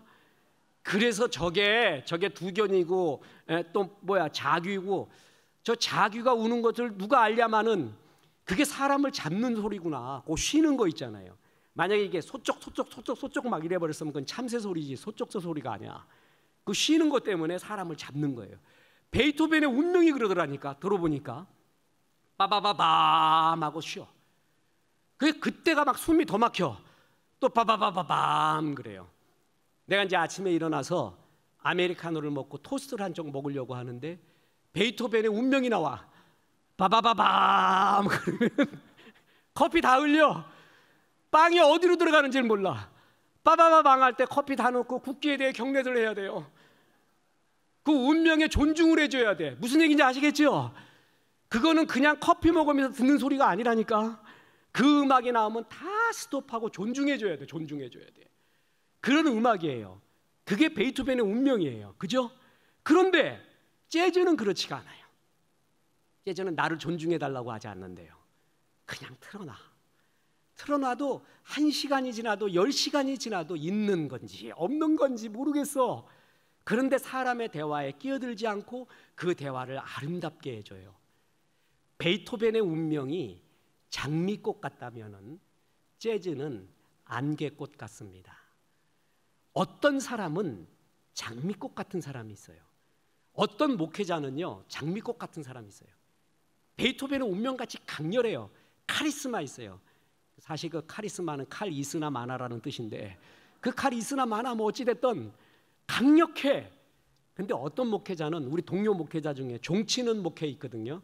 걔 별명은 종치는 종이에요. 야 모이자 밥 먹으러 모이자 동기들아. 그리고 모이게 해요. 그러면 다 이렇게 뭐 물 따라주고 뭐해요. 자기는 몇 마디 안 해요. 그런데 모여 있으면 다 좋고 거기에 또 특별히 말 잘하는 놈이 있어. 다 목사인데 걔가 제일 잘해. 걔만 말해. 근데 이 친구는 한마디도 안 해요. 맛있니? 그러고 가요. 근데 그 친구가 있어야 뭐요? 그 친구가 있어야 뭐요? 자기는 드러나지 않아요. 안개꽃 같아요. 재즈 같아요. 하나님이 어떤 사람은 할 수 없이 장미꽃, 베이토벤의 운명같이 태어난 사람이 있어요.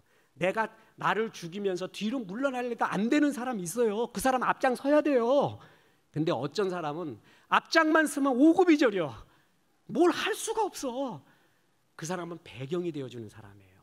하나님 나라에서는 똑같은 거예요. 다시 말합니다. 걸작품 시라는 것은 누구는 뛰어나고 누구는 밑에다가 아니에요. 작품은 다 똑같은 거예요.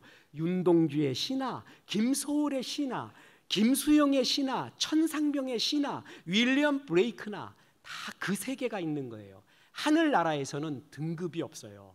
세상에서는 등급을 매기려고 하지만 하늘나라에서는 네 역할 잘하고 왔다. 야, 너 유명하지 않았잖아. 무명했지.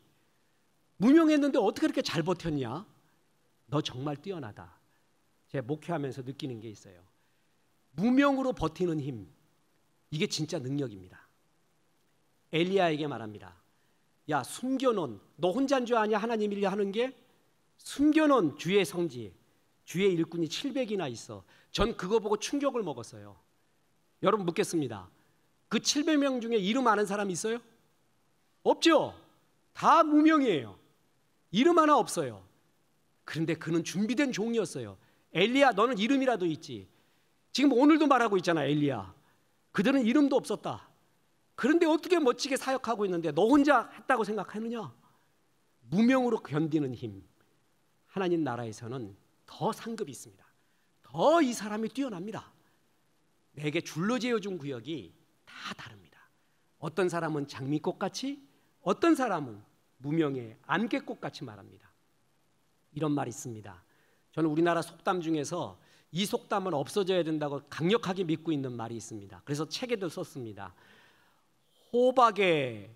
호박과 수박을 연계한 걸 아시죠?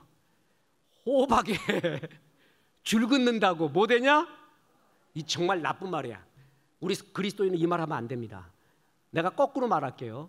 수박에서 줄 빼봐라, 호박 되나. 똑같은 말이에요. 호박은 호박 맛이 있고 수박은 수박 맛이 있는 거죠. 하나님이 지은 게 다른 것이지. 거기에 줄 있고 없고 호박과 수박에 높낮이가 어디 있습니까? 어떤 사람은 수박같이, 어떤 사람은 호박같이 하는 거예요. 호박에 줄 긋는다고 수박 되냐? 묻습니다. 수박에 줄 뺀다고 호박 되냐? 호박과 수박은 같은 것입니다. 보십시오. 태양이 있어요. 불덩어리예요. 그죠?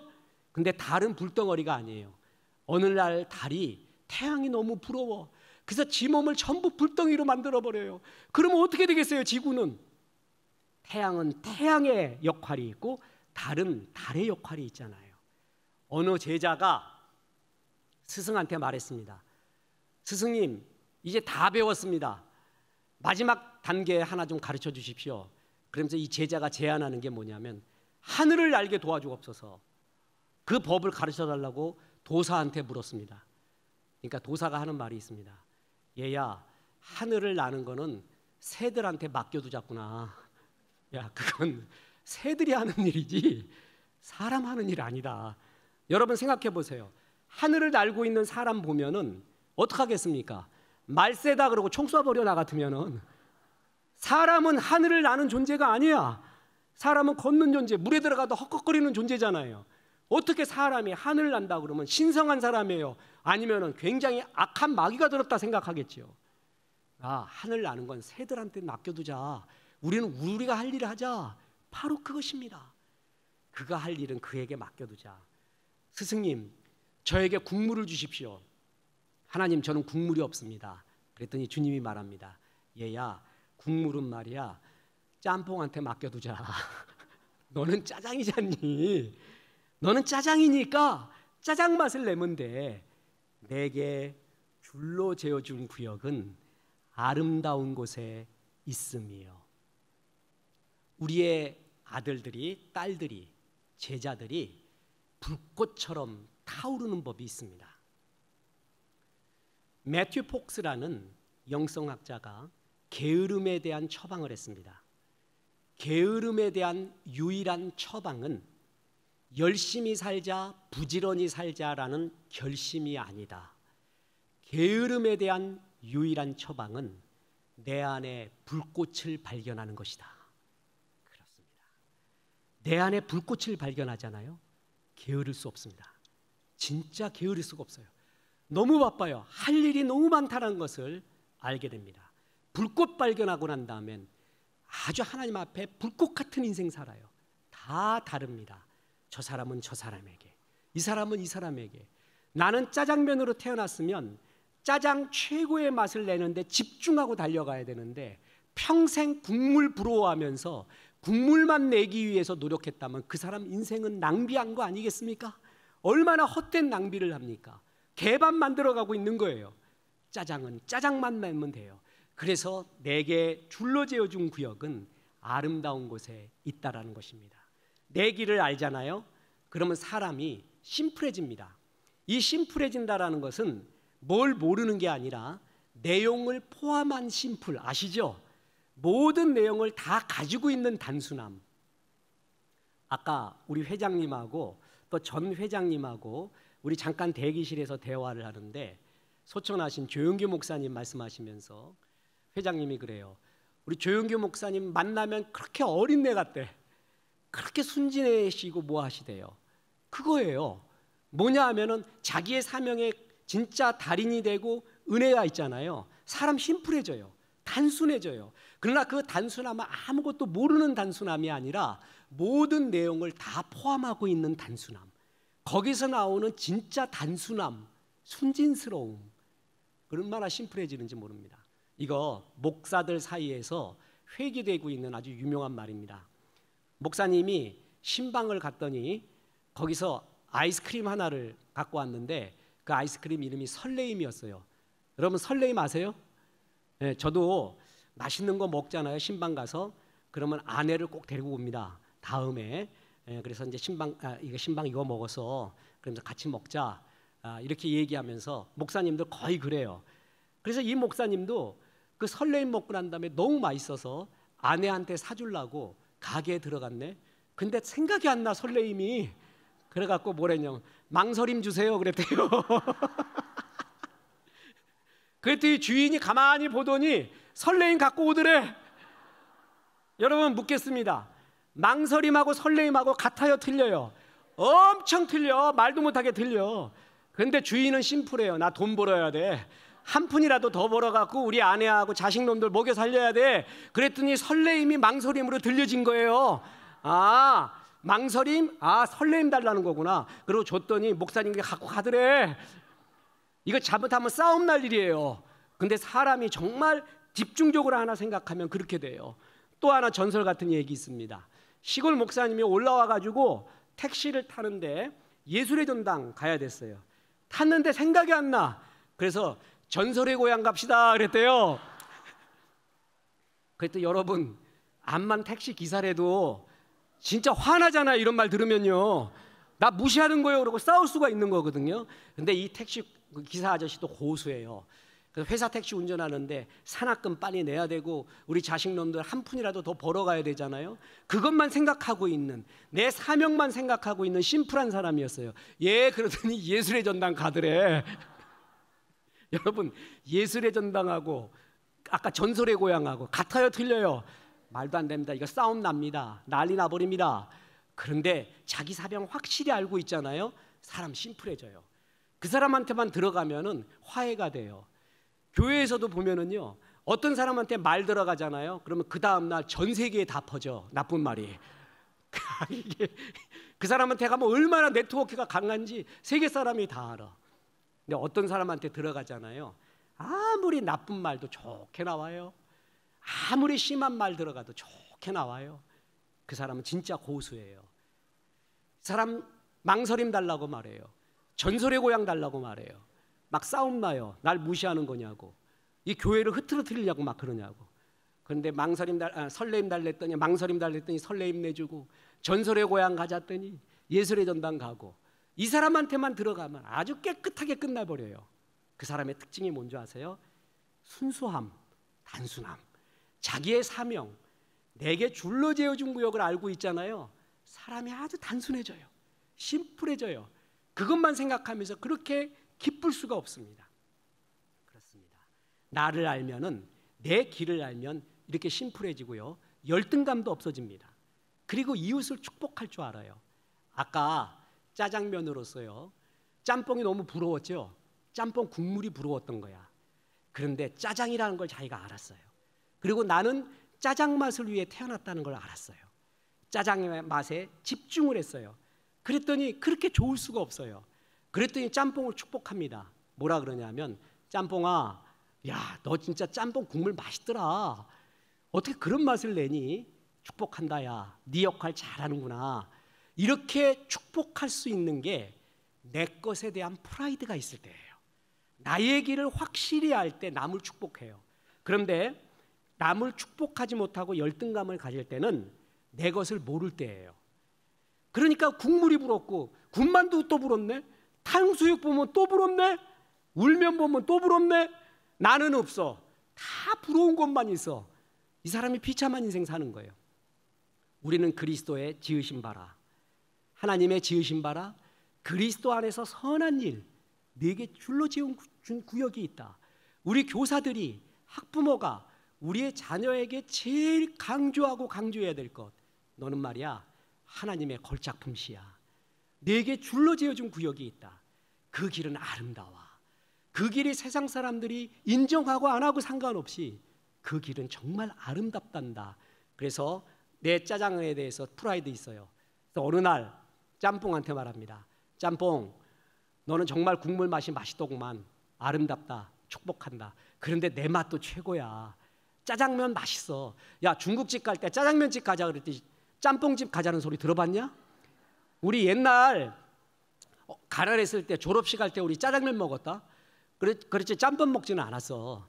그리고 짜장면 짬뽕이라고 하지 짬뽕 짜장면 말은 못 들어봤다. 그래, 짬뽕 축복하지만 내 짜장도 최고야 라고 여유가 있어져요. 열등감이 없어져요. 그리고 이웃을 축복할 수 있어요. 이게 바로 내 길을 알았을 때 두 가지입니다. 뭐라 그랬냐면, 우리는 그가 지으신 바, 만드신 바 하나님의 걸작품시라고 했어요. 존재예요. 존재는 행위에 앞서요. 저는 남자예요. 그래서 남자 행위하기가 너무 쉬워요. 나보고 여자 행위하라면 너무 힘들어요.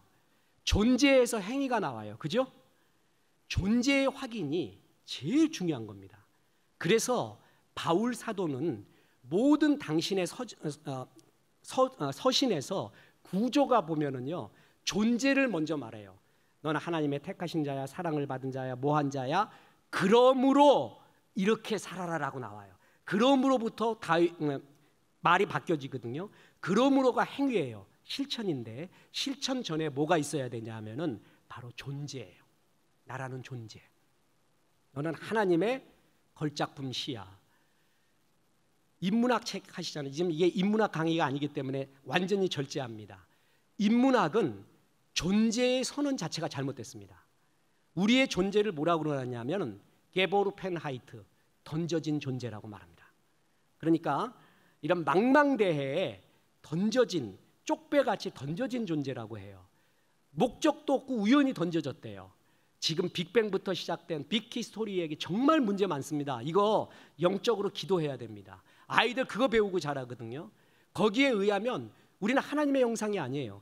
우주라는 것에 먼지가 뭉쳐서 만든 우연히 던져진 존재예요. 근데 하나님은 우리를 그렇게 말하지 않았습니다. 너는 하나님의 걸작품시야. 내가 너를 보냄이 양을 이리 가운데 보냄과 같도다. 보내신 존재. 우리는 던져진 존재가 아니라 보낸 존재라고 말했죠. 보내신 분이 있고, 보내신 분의 사명이 있고, 보내신 분이 지금도 함께하고 있습니다. 우리는 하나님의 걸작품입니다. 그리고 하나님이 주신 그리스도 예수 안에서 선한 일을 위하여 지으심을 받았어요. 내 나름대로의 사명이 있다라는 것입니다. 이 두 가지에 진짜 아멘하게 될 때 우리는 타오르게 됩니다. 하나님 앞에서 불꽃 같은 인생을 살게 됩니다. 시간이 아쉽습니다. 정말 중요한 것이 있는데 절제하겠습니다. 끝으로 무덤벌레 이야기하고 마치도록 하겠습니다. 죄송합니다. 이 절제를 못해갖고 여러분 보니까 동료 같기도 하고 동생 같기도 하고 누님 같기도 하고 형님 같기도 하고 이래갖고 절제를 못하겠어요. 어떻게 그렇게 말씀에 대한 흡수, 주에 대한 사모, 역시 훈련 잘 받은 사람들이 갖고 있는 좋은 바친 거를 느껴집니다. 이게 절제를 못해서 죄송합니다. 전 서울에서 태어나고 자랐다 그랬잖아요. 원로 목사님이 계시는데 그 원로 목사님이 염하던 분이었어요. 염이 아세요, 여러분? 사람 죽으면은 뭐 이렇게 둘둘 마는 거. 저는 삼성병원만 매 가서 그 붕대 마른 것도 완전 예술이라니까 꽃 모양으로 확 만들어 버리더구만. 그래서 전 다 그렇게 하는 줄 알았어요. 그랬더니 아니래. 그냥 다 닦아주고 염했대요. 그 염하던 목사님이었어요. 그랬더니 제가 농어촌 선교회에서 부흥회를 하는데 그 목사님 얘기를 했더니 앉아 계신 목사님 중에 손을 들더니 목사님 저는 지금도 합니다 그래. 여러분 지금도 시골 목회에 염하는 목사님 계시다니까요. 야, 존경스러워요. 그 염을 해가지고 시신을 이제 안치를 했는데 그 아들 집사님이 뭐라 그랬냐면 묘자리가 안 좋다고 무덤으로 옮겨야겠다고 말했대요. 물이 너무 차 있다고. 그래서 목사님이 할 수 없어서 같이 그 아주 여름날이었습니다. 무덥고 습하고 이런 구름도 많고 그래서 가서 했더니 무덤을 파보니까 진짜 시체가 반만 썩었대요. 아세요? 저도 목회이기 때문에 압니다. 죽으려면 완전히 죽고 살려면 완전히 살아야지 반쯤 죽은 사람이 제일 힘들어요. 그게 있어요. 목회자들끼리 잘 알거든요. 무슨 말인지. 반만 썩었대요. 냄새가 엄청 나고 막 창수가 나고. 그런데 제일 힘든 게 뭐냐면 거기에 무덤벌레가 있더라는 거예요. 무덤벌레. 송충이 한 3배만한데 까맣대요. 그놈의 것이 시체에 붙어 있고 막 하는데 인부들이 아무리 빗자루질을 해도 떨어지질 않는데 떨어졌다가 붙고 떨어졌다가 붙고 막 그런대요. 그 인부들이 이 아저씨들이 도저히 못하겠다고 이거 비용을 따블 줘도 못하겠다고 막 도망을 가더래요. 그러니까 아들 집사님이 목사님을 쳐다보더래. 그래서 주여 그러고 목사를 왜 쳐다보냐고 그때. 그리고 집사님 갑시다 그러고 이렇게 시신한테 딱 갔더니 목사님이 기절할 것 같더래요. 못 볼 것 같더래요 정말. 그걸 보는데 냄새도 나고 사람 보기도 어렵고 그거 들어 옮겨야 되는데 어떡하겠어요? 게다가 제일 무서운 게 목사도 무서웠던 게 무덤벌레가 무서운 거야. 검은 벌레들이 막 이렇게 붙어 있는 거 보고 쓸어도 안 되니까 목사님이 기도했대요. 주님 나 좀 살려주십시오. 내가 이게 목회해갖고 이런 것도 봅니다. 나 무서워서 못하겠습니다. 주님 살려주십시오 했더니 기적이 일어난 거예요. 어떤 기적이 일어났냐면 무덤벌레가 다 도망을 가 옆으로. 근데 어떻게 기적이 일어났냐니까 그 구름 많던 여름에 구름이 열리더니 빛이 무덤가로 비치더래요. 빛이 비추니까 무덤벌레가 다 도망가더래요. 이때 목사님이 깨달은 게 있어요. 그렇구나. 우리 속에 누구든 목사를 포함해서 어떤 사람도 어둠의 벌레가 있습니다. 무덤벌레가 있어요. 이거 찬송도 하고 어떨 때 기도도 하고요. 스스로 의지로서 막 쓸어내요. 없어져라 없어져라 무덤벌레야. 내 속에 있는 어둠의 벌레야. 무너져라 물러나라. 아무리 해도 또 붙어. 그런 경험 있어요 없어요? 있죠. 하나님 앞에 솔직해야 은혜 받는 거예요. 목사도 그렇다니까. 또 붙어. 이것을 해결하는 건 딱 하나예요. 빛이에요. 빛. 빛을 받으면 어둠이 물러가더라는 거죠. 그 빛이 뭡니까? 성령의 은혜지요. 하나님의 은혜지요. 빛은 어둠을 이깁니다. 그 어둠의 벌레, 무덤의 벌레를 이기는 게 빛이었다라는 것이죠. 이 목사님이 그걸 깨닫고 매일 간증했어요. 맨날 얘들아 빛이 비치면 어둠이 물러나더라. 벌레가 물러나더라. 그래서 모든 것의 답은 은혜 받는 거야. 하나님의 빛을 받는 거야. 성령의 빛을 받는 거야. 이 빛이 받고 받아야 돼요. 특히 교사들이 많이 받아야 돼요. 학부모가 많이 받아야 돼요. 그래야 양들에게, 제자에게, 아들, 딸에게 그것을 나눠줄 수가 있어요. 내가 은혜 받아야 돼요. 그리고 내 아들, 딸에게 붙어있는, 제자에게 붙어있는 어둠 벌레들을 내가 받은 은혜로, 그 빛의 은혜로 쏘아주면서 그들에게 그것이 없어지도록 해야 돼요. 그러면서 너는 하나님의 걸작품시야. 너는 열등감 갖지 마라. 그리스도 예수 안에서 선한 일, 네가 알 수 있는 하나님의 선한 일, 줄로 재어준 구역이 있단다. 그거 발견하면 된다. 그 길로 가면 된다. 이것을 가르쳐주고 가르쳐주며 축복 기도를 해주셔야 됩니다. 그럴 때 우리의 제자들이 그리고 우리의 자녀들이 일어설 것입니다.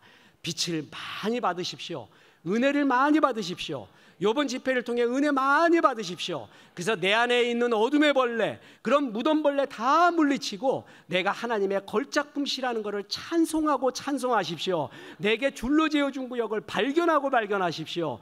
그래서 한 번밖에 없는 인생 멋지고 불꽃같이 주의 백성 살기를 주 예수의 이름으로 축원합니다. 기도하겠습니다. 하나님 감사합니다.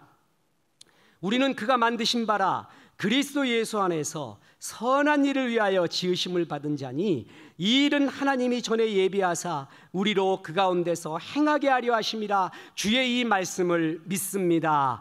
우리는 그가 만드신 하나님이 만드신 걸작품시라는 것을 믿습니다. 우리에게 줄로 재어준 구역이 있는 것을 믿습니다. 충성을 다하겠습니다. 내가 먼저 은혜 받겠습니다. 우리의 제자들과 자녀들에게 이 은혜 전할 수 있도록 종들에게 은혜로 함께하여 주시옵소서. 예수님의 이름으로 기도했습니다. 아멘.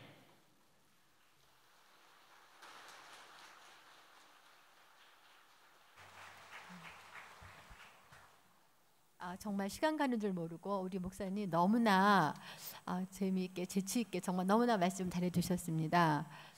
정말 우리가 살아가면서 우리 인생을 하나의 상품이 아니라 작품이다.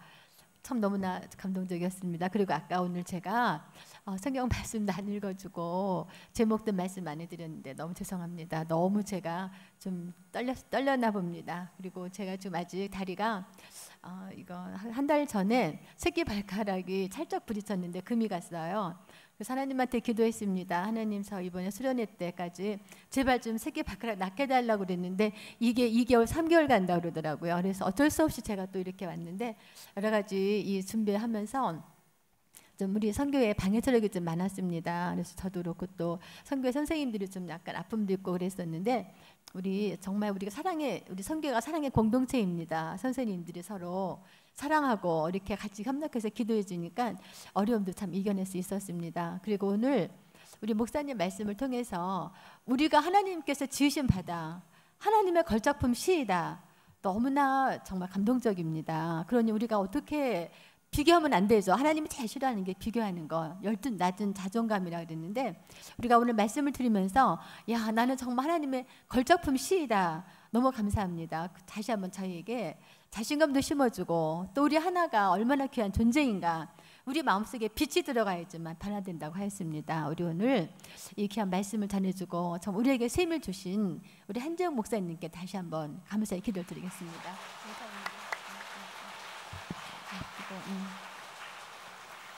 감사합니다. 예, 그리고 그럼 우리 일부 예배는 이제 주기도문으로서 마치도록 하겠습니다. 하늘에 계신 우리 아버지여, 이름이 거룩히 여김을 나라 임하시오며 뜻이 하늘에서 이룬 것 같이 땅에서 이루어지이다. 오늘날 우리에게 일용할 양식을 주옵시고 우리가 우리에게 죄 지은 자를 사해 준 것 같이 우리의 죄를 사하여 주시옵고 우리를 시험에 들게 하지 마시오며 다만 악에서 구하옵소서. 여기 나와 권세와 영광이 아버지께 영원히 있사옵나이다. 아멘. 감사합니다. 예.